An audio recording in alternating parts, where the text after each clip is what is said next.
What's going on, guys? Welcome to the video.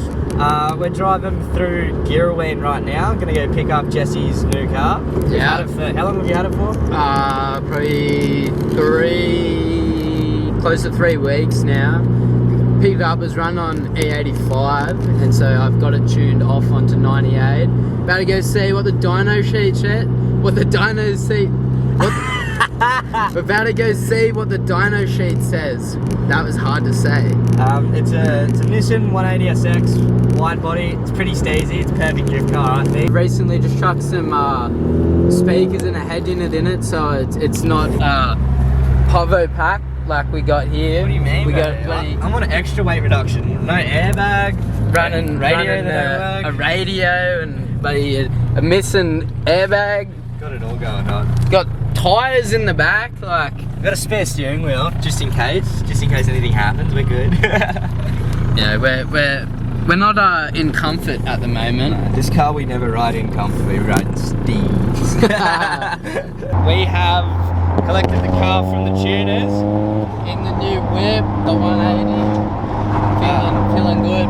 She made some good numbers on the dyno. I'll show you. She made 240 kilowatt on the high setting. You can see the other two settings here that he's got his boost controller wired up to. You happy with that number, Jesse? I'm very happy. Aaron, I was talking to Aaron beforehand, and he's like, oh, we were talking about it, like, what do you think the 180 is gonna make? Like, are we happy with 200 to 220? Very happy. And I was like, oh, the off chance it makes more than your car, what are you gonna do? And he's like, oh, it's not gonna make more than your car. Next minute, 240. Let's go. Let's go. So we are now eventually taking my car back to the tune shop. My last tune, we had an issue with the catback. It was pretty much blocked, so it wasn't getting the pressure it needed through it. So we're going to get a retune with the new exhaust I've got. Should make up to 250, 260 kilowatt on a safer boost than it is now. So that's the reason I'm so fussed about it, is if it wasn't going to make it any safer, obviously I just wouldn't bother, but it is, so we'll do that. Anyway. He's just jealous that this car pushes more. Well, we actually, we did a legal rolling race, and both the cars were pretty much identical with each other. So going from first gear onwards onto a highway, they literally couldn't go past each other on either side. So they were pretty much identical, which is a bit strange because this car's a bit lighter, and I think my car was 5 less kilowatt. Yeah. So it's a little bit strange, but anyway, maybe just the gear ratios and stuff, but we'll show you guys the car. Yo.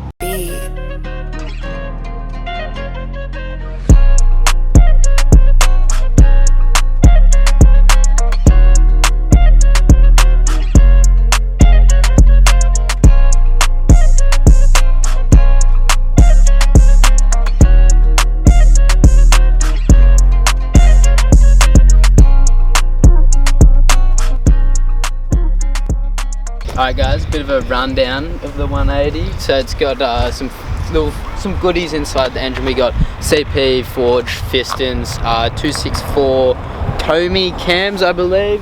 The turbo was on it as a GT2860R.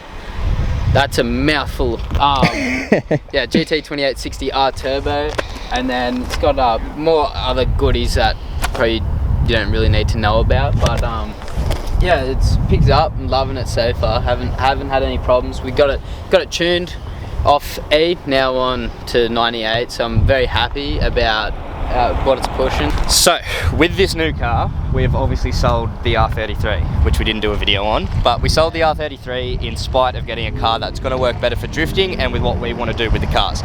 So far in the street driving that we've done, what do you think the main differences are from the R33 to the new 180SX? Oh, so this thing, it's a lot less laggy, and it's like everything feels tighter and more together. So, like, I don't know, you can feel every bump a little bit more. It's a stiffer chassis. It's a lot, yeah, that's a good way of putting it. It's a lot stiffer, like everything, it's just so easy. It's like, I've done skids on private roads, and it feels a lot more controllable, and I'm not sitting there with all the weight, waiting for it to come back, and when I'm fully in control, it feels like. So I don't know, it's just a bit of a nicer car to drive. Yeah. Like you know, for drifting at least. Like, Yeah. everything's there. It's made for it. Same thing. So with the S chassis, they are built to be a stiffer chassis, so they do slide a lot easier. As well, he is running a fair bit of camber on the rear, which eventually, as he gets slowly and progressively better, we will reduce the camber to gain more grip through. As well, S13s stock, they come with much better lock than the R33 does. Yeah. My S13 that I used to own, I never even put a lock kit on it, because it already had pretty good lock. Next weekend, Jesse has his... Sorry, no, 2 weekends from now, Jesse has his first wet pen in this car, which is very exciting. I will unfortunately not be able to attend because I have an engagement party that I am very excited for. Anyway, so Jesse's going to go tear it up without me. Hopefully we can get someone to help film, which will be very cool, and hopefully it all comes back good news, and the next event him and I might even be able to start running some doors. I'm very excited for Jesse to get some seat time because I want to be able to drift and, you know, bang this piece of shit up. Yo! We'll see you guys on the next video. Thanks for watching. Bye!